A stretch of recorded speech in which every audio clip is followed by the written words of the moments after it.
नमस्कार दोस्तों, आज हम बात करेंगे कांग्रेस पार्टी के पूर्व अध्यक्ष और वाम साल के युवा नेता राहुल गांधी जी के बारे में। राहुल गांधी जी आजकल भारत जोड़ो यात्रा पे हैं और भारत जोड़ो यात्रा में वो जगह जगह पर प्रेस कॉन्फ्रेंस कर रहे हैं। लगभग 100 दिन पूरा कर लिए यात्रा करते करते। इन्हीं के कुछ वीडियो के क्लिप हम देखेंगे जिसमें वो एक सीरियस पॉलिटिशियन कम और कॉमेडियन ज्यादा दिख रहे हैं। गुरुजी, ये आपने स्वेटर क्यों पहन रखा है? नहीं, इसका कारण ये नहीं है। इसका कारण ये है कि आप सर्दी से डरते हो।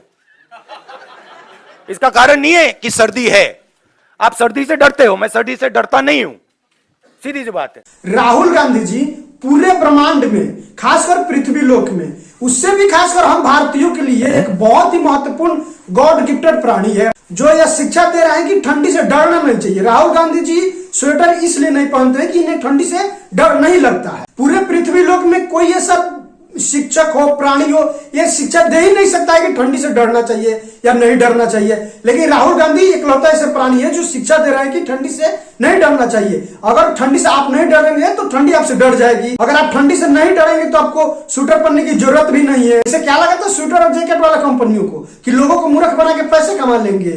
नहीं, राहुल गांधी से हमें सीखना चाहिए। राहुल गांधी जी इनके रोजी रोटी पे ताला मारिए। राहुल गांधी जी इनके कंपनी को बंद करा दीजिए, क्योंकि हमें स्वेटर की और जैकेट की आवश्यकता नहीं है। हमें ठंडी से हमें डर नहीं लगता। राहुल गांधी जी के हिसाब से अगर हमें ठंडी से डर नहीं लगेगा तो गर्मी से क्यों डर लगेगा?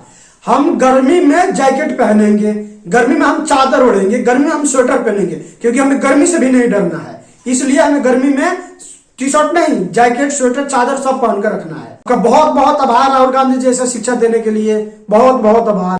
अच्छा, तो मैं ऐसे करूंगा, यात्रा के बाद मैं वीडियो बनाऊंगा कि टी शर्ट में कैसे चला जाता है और ठंड को कैसे कन्फ्रंट किया जाता है, बना दूंगा।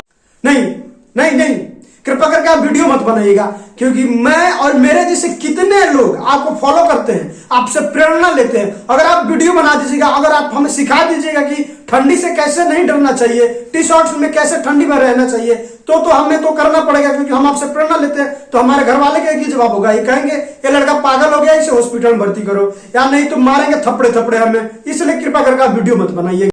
और खासतौर से जो हमारे ऊपर आक्रमण करते हैं, मेरे जो आरएसएस के, बीजेपी के मित्र हैं, उनको भी मैं धन्यवाद करना चाहता हूं, क्योंकि एक्चुअली हो क्या रहा है, जितना वो आक्रमण करते हैं उतनी हमको अपनी पोजीशन इंप्रूव करने का मौका मिलता है। तो मैं चाहता हूं, और मैं सीरियसली बोल रहा हूं, मैं चाहता हूं कि वो थोड़ा और जोरों से करें और अग्रेसिवली करें, तो कांग्रेस पार्टी को और हमें, मतलब अपनी जो आइडियोलॉजी है वो अच्छी तरह समझ आए। एक प्रकार से मैं उनको अपना गुरु मानता हूं कि वो मुझे रास्ता दिखा रहे हैं कि क्या नहीं करना चाहिए, रिएक्ट कैसे करना चाहिए, और अच्छी ट्रेनिंग दे रहे हैं मुझे, तो उनका भी मैं धन्यवाद करना चाहता हूं। अल्बर्ट आइंस्टीन की तरह महान दिमाग पाने वाले महान राहुल गांधी जी को अभी तक कांग्रेस पार्टी का आइडियोलॉजी समझ ही नहीं आया। 2004 से इन्हें प्रधानमंत्री के लिए आगे किया जा रहा है, लेकिन अभी तक 19 साल में इन्हें कांग्रेस पार्टी की आइडियोलॉजी समझ ही नहीं आया। बीजेपी जब कांग्रेस पार्टी पर अटैक करेगी, बीजेपी जब कांग्रेस पार्टी की आलोचना करेगी, तब ये सीखेंगे, तब ये समझेंगे कि कांग्रेस पार्टी की आइडियोलॉजी क्या है, जबकि पूरी देश में कांग्रेस पार्टी की आइडियोलॉजी समझाते थक रहे हैं। अब राहुल गांधी जी बीजेपी और आरएसएस को अपने गुरु मानने लगे हैं। तो मेरे ख्याल से अब संत पित्रोदा जी का क्या हुआ?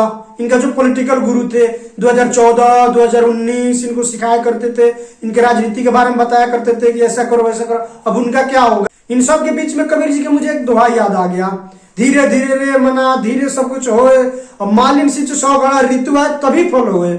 वैसे तो आप लोग समझ गए होंगे। राहुल गांधी जी ने बोला है कि मैं बीजेपी और आरएसएस को धन्यवाद देता हूं, गुरु मानता हूं कि वो हमारा मार्गदर्शन करता है। तो आप तो जानते हैं, गुरु तो ऐसे स्टेटमेंट में कोई मानते हैं। गुरु मानना है तो आप आके हमारा भारत माँ का ध्वज को प्रणाम कीजिए, गुरु दक्षिणा दीजिए, और आप आगे बढ़िए स्वयं सेवक का रूप से। क्या आपत्ति है? संघ का द्वार तो सबके लिए खुला है। और संघ में किसी को स्वागत नहीं किया जाता है। संघ में लोग जाते हैं निष्ठा को लेकर। यहाँ में स्वागत नन स्वागत और कोई शादी नहीं होता है। आप जाते हैं वहां में। अगर मैं ऑपोजिशन की बहुत रिस्पेक्ट करता हूं और ऑपोजिशन के लोग मुझे बहुत अच्छे लगते हैं, और मगर मैं ये कहना चाहता हूं कि अगर आप समाजवादी पार्टी को देखें तो उनके पास एक नेशनल विचारधारा नहीं है। वो यूपी में जरूर उनकी पोजीशनिंग है और उसको उन्हें डिफेंड करना है, शायद उसलिए ना आए, बट नेशनल विचारधारा नहीं है। समाजवादी पार्टी का आइडिया केरला में नहीं चलेगा, कर्नाटक में नहीं चलेगा, बिहार में नहीं चलेगा।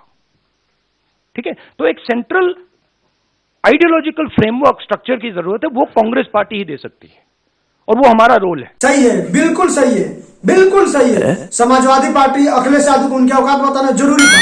आई सपोर्ट राहुल गांधी, ये बताना जरूरी था कि समाजवादी पार्टी का जनाधार सिर्फ और सिर्फ उत्तर प्रदेश में, वो ज्यादा अपने आप को तेज बनने की कोशिश ना करे अखिलेश यादव।